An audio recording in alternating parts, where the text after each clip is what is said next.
Following the pattern, purl over the correct number of stitches. Next, you're going to make the front legs of the spider. Knit in the front and the back of the next stitch.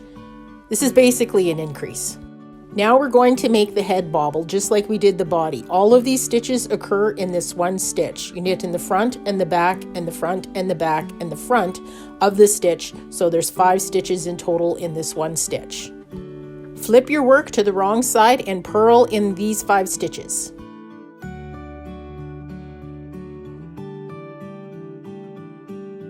Flip your work back to the right side and knit in these 5 stitches.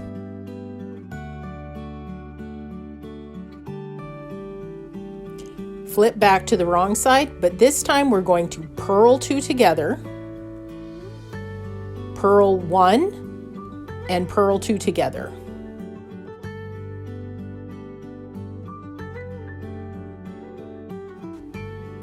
Flip back to your right side and knit these 3 stitches. Our 5 stitches are now down to 3, and this is what it should look like from the front. Once again, with our non-working needle, take that middle stitch and pass it over the stitch on the end closest to the tip.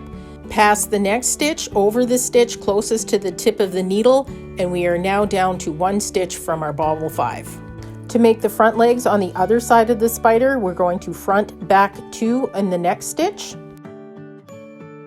Following the instructions in the pattern, purl to the end of the row. It's a good idea to double check the number of stitches you have here because it's very easy to pick up extra stitches when you're doing this section.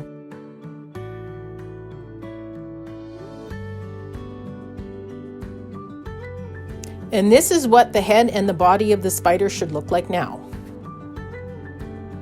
To read the pattern for these spider gloves in full on my website, just go to queenbee.com. Be sure to like and subscribe for more videos.